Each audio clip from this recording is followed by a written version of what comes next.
BNR gold and diamonds తరుగు తక్కువ బంగారం ఎక్కువ ఇప్పుడు మన వైజాగ్లో. Welcome to I dream. నేను మీ భవ్య. ఇప్పుడు మనతో పాటు ఉన్నారు సర్జికల్ గ్యాస్ట్రోఎంట్రాలజిస్ట్ డాక్టర్ శ్రీమన్నారాయణ. నమస్తే సార్, ఎలా ఉన్నారు సార్? ఈ పర్టికులర్ కోలన్ క్యాన్సర్ కి సంబంధించి సిమ్టమ్స్ యాక్చువల్గా ఎలా ఉంటాయి, దాన్ని బట్టి అసలు అది తెలియకుండా ఇగ్నోర్ ఎక్కువగా అందరూ కూడా ఎలా ఇగ్నోర్ చేస్తూ ఉంటారు? జనరల్గా అండి, ఇప్పుడు మన పెద్ద పేకి ఏంటంటే లాస్ట్ ఒక 20 సెంటీమీటర్స్ కాకుండా మిగతాదంతా మోషన్ లూజ్గా ఉంటుంది అనమాట, అంటే వాటరీ మోషన్ ఉంటుంది అనమాట. సో కంప్లైంట్ ఏంటంటే అంత ఉండవు జనరల్గా ఎందుకంత చెప్పాల్సి వచ్చింది అంటే, సపోజ్ మనకి పేగుల్లో కానీ ఎక్కడైనా గెడ్డలాగా వచ్చింది అనుకోండి. క్యాన్సర్ అంటే గెడ్డ కదా, గెడ్డ డైరెక్ట్గా కంప్లైంట్ ఇవ్వదండి మీకు. గెడ్డ ఆ ట్యూబ్ని బ్లాక్ చేయాలన్నమాట. సపోజ్ మీకు లివర్ డ్రైనేజ్ పైపులో ఒక గెడ్డలాగా వచ్చింది, గెడ్డ ఆ ట్యూబ్ని బ్లాక్ చేస్తే పేషెంట్కి జాండిస్ వస్తుంది. యూరిన్ పైప్లో వచ్చింది, యూరిన్ని బ్లాక్ చేస్తుంది. అట్లా గొంతులో వచ్చింది, ఫుడ్ పైప్లో వచ్చింది, ఆ ఏరియాని బ్లాక్ చేస్తుంది. బ్లాక్ చేయడం వల్ల ఏంటంటే ఫుడ్ మింగడంలో తేడా రావడం కానీ అట్లా ఒక పార్ట్ని బ్లాక్ చేయాలంట. కోలాన్లో ప్రాబ్లం ఏమవుతుంది అంటే అంతా లిక్విడ్ స్టూలే ఉంటుంది. నెక్స్ట్ ఏంటంటే కోలాన్ మనకి 8 to 10 సెంటీమీటర్ వరకు ఎక్స్పాండ్ అవుతుంది అనమాట. సో ఒక క్యాన్సర్ కోలాన్ని బ్లాక్ చేయడం అనేది జరగదు. సో కోలాన్ క్యాన్సర్కి జనరల్గా కంప్లైంట్ రావడం కూడా తక్కువ యాక్చువల్గా చెప్పాలంటే. అసిమ్టమాటిక్ ఎక్కువ ఉంటారు అనమాట. బట్ జనరల్గా మనకి ఏంటంటే కోలాన్ క్యాన్సర్ వాళ్ళకి ఫ్యామిలీ హిస్టరీ ఒకటి ఉంటుంది. జనరల్గా వాళ్ళ ఫాదర్కో, ఫోర్ ఫాదర్కో, లేదా గ్రాండ్ ఫాదర్కో ఎవరికైనా మ్యాలిగ్నెన్సీ, అంటే మదర్కో, గ్రాండ్ మదర్కో, వాట్ ఎవర్ థింగ్ ఇస్, వాళ్ళకి మ్యాలిగ్నెన్సీ జనరల్గా అంటే నేను చెప్పేది 1% ఛాన్సెస్ అండి. 99% ఫ్యామిలీ హిస్టరీ లేకుండానే వస్తుంది. లేకపోతే ఏం చేస్తారంటే ఫ్యామిలీలో ఎవరికైనా వచ్చింది అనుకోండి, ఇంకా నెక్స్ట్ ఫ్యామిలీ మొత్తం జీవితాంతం మాకు క్యాన్సర్ వచ్చిందని చెప్తారు. అట్లా కాదు. 100 మంది క్యాన్సర్ పేషెంట్స్ మనం తీసుకున్నాం అనుకోండి, అందులో ఒకరికి మాత్రమే ఫ్యామిలీ హిస్టరీ ఉంటుంది. 99 కోలాన్ క్యాన్సర్ పేషెంట్స్ వాళ్ళకి ఎవరికి ఫ్యామిలీ హిస్టరీలు ఉండవు. బట్ జనరల్గా చెప్పేది ఏంటంటే ఫ్యామిలీ హిస్టరీ ఉంటే మనం కొంచెం అలర్ట్గా ఉండమని చెప్పి. వాళ్ళకి ఇంకొకళ్ళు ఏమవుతుంది అంటే వెయిట్ లాస్ అవుతారు వాళ్ళు. యాక్చువల్గా వెయిట్ లాస్ జనరల్గా అవుతారు. హెపటైట్ తగ్గుతుంది.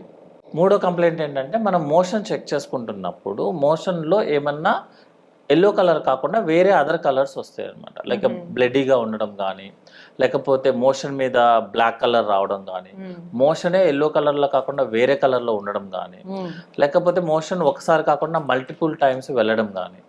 కొంతమంది ఏం చేస్తారంటే 3 రోజులేమో కాన్స్టిపేషన్ చెప్తారు, 3 రోజులు లూజ్ మోషన్స్ చెప్తారు. అంటే 3 అంటే ఆల్టర్నేటివ్ చెప్పడానికి యాక్చువల్గా. కొంతమందికి ఏంటంటే క్రానిక్గా కాన్స్టిపేషన్ ఉంటారు. యాక్చువల్గా లాస్ట్ 1 month బ్యాక్ ఒక ఫీమేల్ పేషెంట్ చూసాం, క్రానిక్ కాన్స్టిపేషన్, అంటే చాలా రోజుల నుంచి ఆవిడకి కాన్స్టిపేషన్ ఉంది. అందరూ సిరప్స్ యూజ్ చేస్తున్నారు, అంతా బాగానే ఉందని చెప్తున్నారు. సిటీ స్కాన్లో నార్మల్ ఉంది. జనరల్గా కొలనోస్కోపీ అనగానే మనం భయపడతాం. వెస్ట్రన్ కంట్రీస్లో ఏం చేస్తారంటే మీరు 50 years దాటితే కొలనోస్కోపీ అనేది మ్యాండేటరీ. మీకు పెన్షన్ రావాలన్నా ఏమన్నా సరే మీరు కొలనోస్కోపీ చేస్తేనే కుదురుతుంది. మన ఇండియాలో అలా కుదరదు కాబట్టి కంప్లైంట్ బేస్ చేసుకునే వెళ్ళాలి. ఆ పేషెంట్ నా దగ్గరికి వచ్చినప్పుడు కూడా మేము అడిగినకి వచ్చిన సరే కాన్స్టిపేషన్ ఉంది కదా, ఒక వారం మందులు వాడి చూడండి, తగ్గకపోతే వీ కెన్ డూ ఇట్ అన్న. వాళ్ళు ఇన్సిస్ట్ చేసిన తను నాకు కావాలి సార్, నేను లోపల చెక్ చేయించుకుంటాను. కోలాన్ క్యాన్సర్ చాలా పెద్ద కోలాన్ క్యాన్సర్ అనమాట. అంటే ఇంకొక 1 month కనుక మనం వెయిట్ చేసినట్టయితే లివర్కి స్ప్రెడ్ అయిపోతుంది. ఒకసారి లివర్కి స్ప్రెడ్ అయిపోతే colon cancer is not risk, సర్జరీకి అవ్వదు తనకి. యాక్చువల్గా మనకి బాడీలో ఉన్న the best cancer colon cancer. ఉన్న క్యాన్సర్స్లో బెస్ట్ అంటే ఉన్న క్యాన్సర్స్లో, ఎందుకంటే ప్రోగ్నోసిస్ చాలా బాగుంటుంది.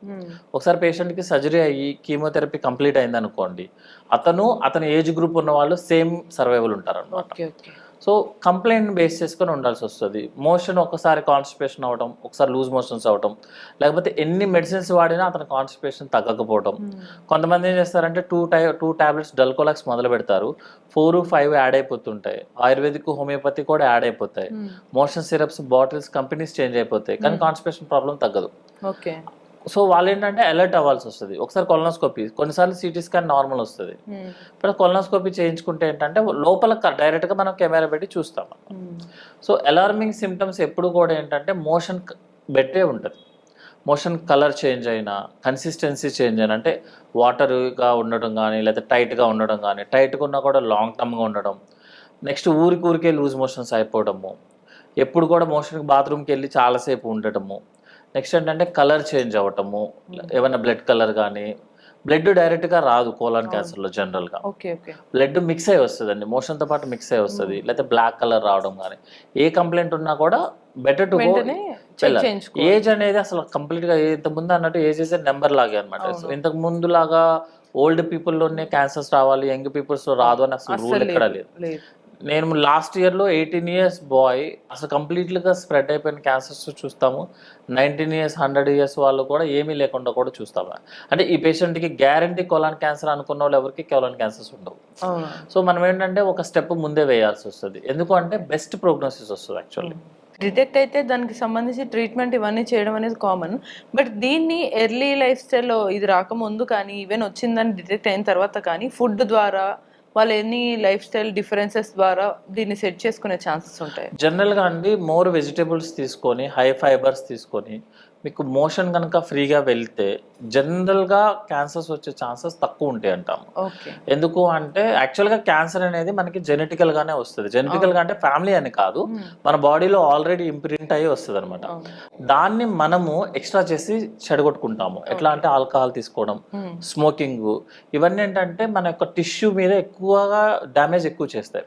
సో టిష్యూ రిప్లికేషన్స్ ఎక్కువ ఉంటుంది, అంటే టిష్యూ చనిపోయి మళ్ళీ కొత్తది రావడానికి ఫాస్ట్గా ఉంటుంది సైకిల్. ఎప్పుడైనా సరే ఫాస్ట్ సైకిల్ ఉందనుకోండి మన బాడీ కంట్రోల్ తప్పేస్తుంది, దాన్నే క్యాన్సర్ అని చెప్తాం.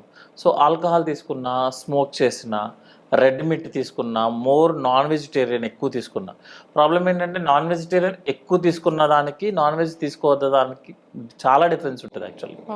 సో నాన్ వెజ్ మరి వారానికి ప్రతి రోజు తీసుకుంటానంటే కష్టం అవుతుంది అన్నమాట. ఎందుకు ఇంత చెప్పాల్సి వస్తుంది అంటే మోర్ నాన్ వెజ్ తీసుకున్నప్పుడు హై ప్రోటీన్ ఉంటుంది యాక్చువల్గా. హై ప్రోటీన్ మనకి డైజెస్ట్ అవ్వదు, అది కోలాన్లో ఉంటుంది, దాన్ని మన బ్యాక్టీరియా డైజెస్ట్ చేస్తుంది యాక్చువల్గా. సో మన బాడీ డైజెస్ట్ చేసుకోవాల్సింది బ్యాక్టీరియా డైజెస్ట్ చేస్తే డ్యామేజ్ ఎక్కువ ఉంటుంది అనమాట. సో నాన్ వెజ్ మ్యాక్సిమం తగ్గించుకుంటూ రెడ్ మీట్ కానీ నెక్స్ట్ వేరే అదర్ యానిమల్స్ మీట్లు తీసుకోవడం అవన్నీ తగ్గించుకుంటే కోలాన్ క్యాన్సర్స్ వచ్చే ఛాన్సెస్ తక్కువ ఉంటాయి. అండ్ ఫైబర్ ఎక్కువ ఉండాల్సి వస్తుందండి. ఫైబర్, వాటర్ ఎక్కువ ఇంటేక్ చేసుకుని ఫిజికల్ యాక్టివిటీస్ ఇంప్రూవ్ చేస్తే ఏమవుతుంది అంటే మనకి బౌల్కి బ్లడ్ సర్క్యులేషన్ పెరుగుతుంది యాక్చువల్లీ. అందుకే మార్నింగ్ అందరూ నడిస్తే మోషన్కి వెళ్తారన్న కాన్సెప్ట్ అదే అనమాట. మనం ఫిజికల్ యాక్టివిటీ ఎక్కువ ఉంటే బ్లడ్ సర్క్యులేషన్ పెరిగి మోషన్ మూవ్మెంట్ ఎక్కువ వస్తుంది అనమాట. సో ఇవి ప్రివెంట్ చేస్తాయి యాక్చువల్గా రాకుండా ఉండడం కోసం. కొంతమందికి ఏంటంటే మనము వేరే అదర్ ప్రాబ్లమ్స్ కోసమని కొలనోస్కోపీ చేస్తామండి, అందులో పాలిప్స్ దొరుకుతాయి యాక్చువల్గా. పాలిప్స్ అంటే ఎక్స్ట్రా ఫింగర్స్ లాగా అనమాట. కొంతమందికి ఎక్స్ట్రా ఫింగర్స్ లాగా మన కోలాన్ లోపల కూడా ఎక్స్ట్రా గ్రోత్ ఉంటాయి. అవి క్యాన్సర్స్ కాదు, కానీ దాంట్లో జనరల్గా సెల్స్ రిప్లికేట్ అయ్యేదానికన్నా ఎక్కువగా ఫాస్ట్గా రిప్లికేట్ అవుతుంది. సో నీకు మేము ఇందుకు చెప్పినట్టు ఒక సెల్ కనుక ఎక్కువ డ్యామేజ్ అయ్యి ఎక్కువ సార్లు రీబర్త్ అవుతుంది అనుకోండి, బాడీ కంట్రోల్ తప్పేస్తుంది. సో ఆ పాలిప్స్ కూడా ఏంటంటే ఎక్కువగా సర్క్యులేషన్ ఉంటుంది దాంట్లో, అంటే ఎక్కువగా సెల్ రీసైకిల్ అవుతుంటుంది. సో పాలిప్స్ క్యాన్సర్స్ కింద కన్వర్ట్ అవుతాయి. సో జనరల్గా 40 years అబోవ్ ఉన్న వాళ్ళకి ఎవరికైనా మనం పాలిప్ ఐడెంటిఫై చేసామనుకోండి, అది క్యాన్సర్ కాదు, కానీ క్యాన్సర్ని లీడ్ చేస్తుంది, క్యాన్సర్ కింద కన్వర్ట్ అయ్యే ఛాన్సెస్ ఎక్కువ ఉంటాయి. సో సింపుల్గా కొలనోస్కోపీలో రిమూవ్ చేయించుకోవాలన్నమాట. సో ప్రివెంట్ చేయాలి అంటే this is the reason. Symptoms A problem వచ్చినా అలర్ట్ అయితే సరిపోతుంది. సో ప్రాబబ్లీ సిమ్టమ్స్ వచ్చినప్పుడు వెంటనే అలర్ట్ అవ్వాలి.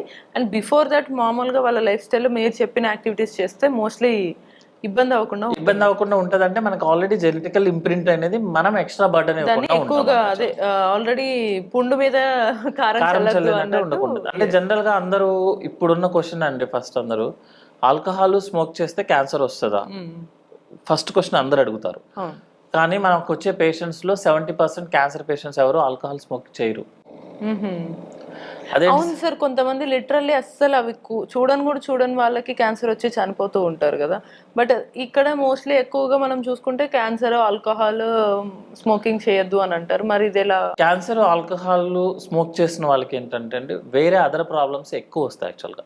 They will go before cancer వచ్చే టైం కన్నా వాళ్ళు ముందే వెళ్ళిపోతారంటే మోర్టాలిటీ ముందే ఉంటది అనమాట.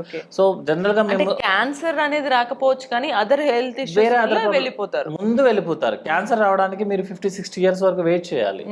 వీళ్ళు ఏం చేస్తారంటే 40 years కి ముందే బయలుదేరుతారు అనమాట. సో అది ఒక మెయిన్ రీజన్. ఇంతకు ముందు మనం ఇప్పుడు క్యాన్సర్ వల్ల స్మోక్ వల్ల క్యాన్సర్ వస్తుంది అని చెప్పి ఎట్లా ప్రూవ్ చేయగలను నేను? నేను ప్రూవ్ చేయలేను యాక్చువల్గా. అంతేగాని ఒక పేషెంట్ని కూర్చోబెట్టి నువ్వు స్మోక్ చేయని చెప్పి ఆ పేషెంట్ నేను 100 సంవత్సరాలు ఫాలో చేయడం కుదరదు యాక్చువల్. Right right. పాతకాలంలో ఏం చేసేవాళ్ళంటే క్యాన్సర్ ఉన్న పేషెంట్ వాళ్ళని హిస్టరీ అడిగితే వాళ్ళకి ఈ స్టోరీలు ఉండేవి. సో ఎందుకంటే వాళ్ళ సర్వైవల్ ఎక్కువ ఉండేది కాబట్టి. ఇప్పుడు ఏమవుతుందంటే సర్వైవల్ ఇంకా ఎక్కువైంది యాక్చువల్లీ. సో 60-70 ఇయర్స్ ఏజ్ వస్తున్నారు, వాళ్ళకి అసలు హిస్టరీయే ఉండదు, ఎందుకంటే ఆ హిస్టరీ ఉన్న వాళ్ళు ముందే వెళ్ళిపోతారు. అవునవును. సో అంతేగాని క్యాన్సర్ స్మోక్ చేయొచ్చు కదా ఇంకెందుకు ఎలాగో వస్తుంది కదా అని అట్లా కుదరదు యాక్చువల్గా.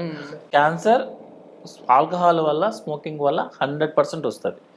అది కూడా ఏంటంటే 2 లాగా వస్తుంది అనమాట. అంటే మనము ఇంక్రీజ్ చేస్తుంటాము రిస్క్ ని.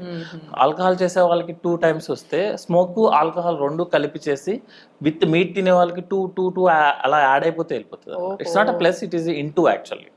ఓకే, ఫర్ ఎగ్జాంపుల్ ఇప్పుడు ఒకవేళ సపోజ్ ఎగ్జాంపుల్ గా ఒక 20-25 ఇయర్స్ అబ్బాయి ఆర్ ఎనీ అదర్ టీనేజర్ అమ్మాయి ఆర్ అబ్బాయి వాళ్ళు smoke, cigarette and also meet regular consumption తీసుకుంటే వాళ్ళకి ఎప్పుడో 50 years కి రావాల్సిన క్యాన్సర్స్ 40 years కే వచ్చేస్తుంది. 40 years కి వాళ్ళ ఏజ్ 40 years కే వచ్చేస్తుంది అనమాట. వాళ్ళ ఏజ్ ని బట్టి ఆ 25 నుంచి ఆ 40 years కి వచ్చేస్తుంది. అంటే జనరల్ గా క్యాన్సర్స్ అనేది మన జెనెటిక్స్ లో ఇంప్రింట్ అయి వస్తాం, ఓకే మనము ముందు తెచ్చుకుంటాం, అంతే డిఫరెన్స్. అంతేగాని అవి తాగితే ఏం కాదు ఎలాగో. సార్ ఇప్పటికే ఆల్రెడీ అలవాటు అయిపోయిన వాళ్ళు ఉంటారు కొంతమంది, మరి ఇమీడియట్ గా లైక్ ఇప్పుడు టీనేజర్స్ తొందరగా అడిక్ట్ అవుతున్నారు ఇట్లాంటి వాటికి. సో వాళ్ళు దాని నుంచి బయటికి రావాలంటే ఫర్ ఎగ్జాంపుల్ ఒక 1 year గా ఆల్కహాల్ అండ్ స్మోక్ కన్సంప్షన్ తీసుకున్న వాళ్ళు ఎవరైనా ఉంటారు. ఓకే, సో వాళ్ళు వెంటనే ఇమీడియట్ గా ఆపితే తర్వాత మళ్ళీ ఖచ్చితంగా ఇట్లా వచ్చే ఛాన్స్ ఉంటుందా? సో మరి వాళ్ళు ఎట్లా బ్యాలెన్స్ చేసుకోవచ్చు? జనరల్ గా ఒక రూల్ ఉంటదండి, ఆల్కహాల్ రెగ్యులర్ గా తీసుకునే వాళ్ళు ఒక 1 year కనుక ఆపేస్తే, కంప్లీట్ గా ఆపేస్తే, కంప్లీట్ గా మన లివర్ నార్మల్ అవ్వదు కానీ అట్లీస్ట్ 90-95% నార్మల్ కి వచ్చేస్తుంది మనం కనుక కంప్లీట్ గా ఆపేస్తే. యాక్చువల్ గా దట్ ఈస్ కాల్డ్ డీటాక్సిఫికేషన్. అంతేగాని ఒక వారం రోజులు తాగేసి ఒక 2 రోజులు ఆపి దాని డీటాక్సిఫికేషన్ కాదు.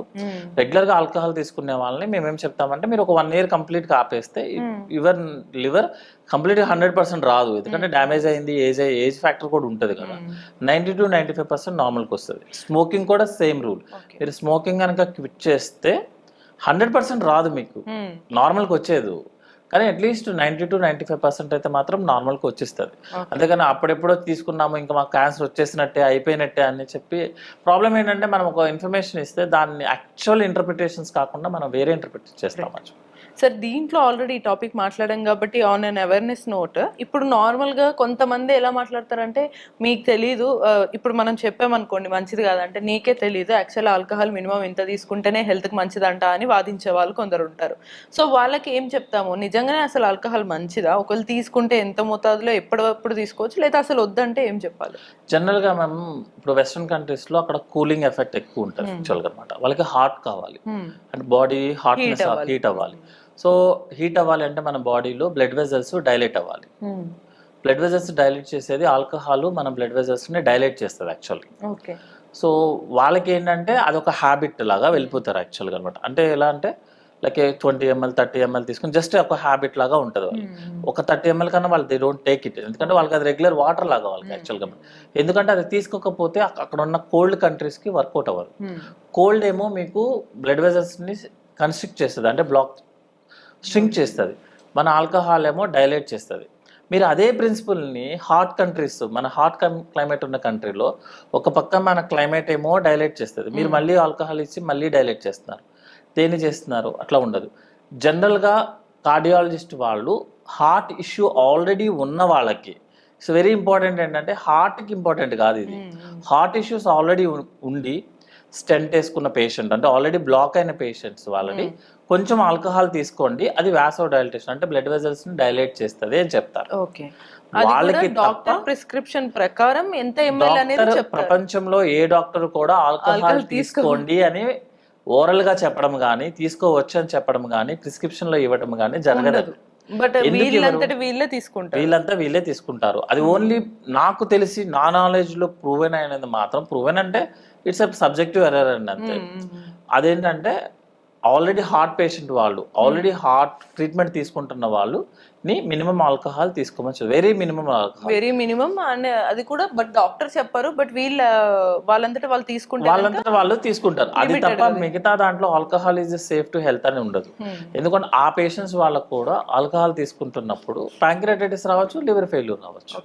ఈవెన్ ఈ లైక్ ఇప్పుడు మనం అనుకున్న ఈ కోలన్ క్యాన్సర్ అనేది ఈ హెవీ ఆల్కహాల్ కన్సంప్షన్ కి అండ్ ఈ సిగరెట్ కన్సంప్షన్ కి డెఫినెట్లీ మెయిన్ రీజన్స్ అని చెప్పొచ్చు. మెయిన్ స్మోకింగ్ అయితే 100% రీజన్స్ అండి. యాక్చువల్గా స్మోకింగ్ మన బాడీలో ఏ పార్ట్ అయినా సరే ఇన్వాల్వ్ చేస్తుంది. ఓకే, అది గ్యాస్ కాబట్టి డెఫినెట్లీ గ్యాస్ కాబట్టి నెక్స్ట్ ఏంటంటే అది మనకి బ్లడ్ లో మిక్స్ అయిపోయి వస్తుంది. యాక్చువల్గా ఆల్కహాల్ మిక్స్ అవ్వదు. యాక్చువల్గా ఆల్కహాల్ ముందు లివర్కి వెళ్ళి అక్కడ డైజెషన్ ప్రాసెస్ స్టార్ట్ అయ్యి బాడీలోకి వస్తుంది.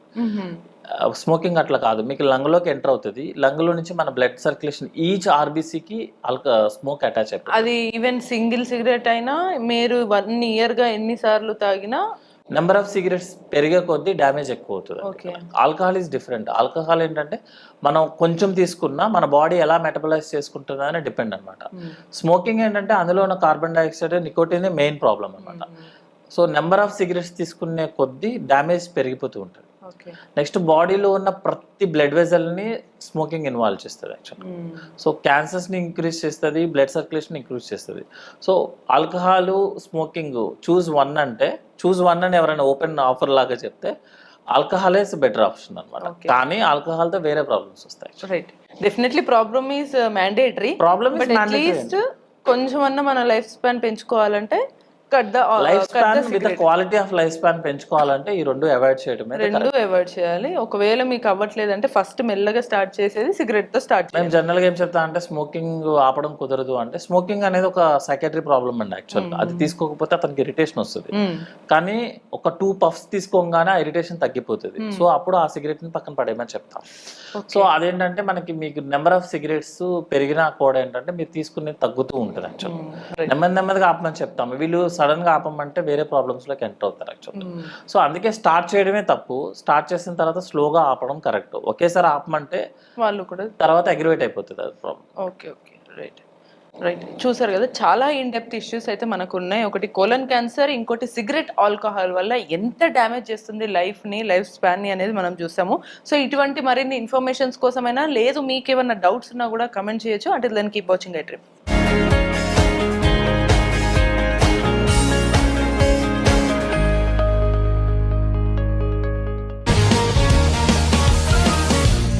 One life lesson what medicine has taught you. Whatever you can do without expecting.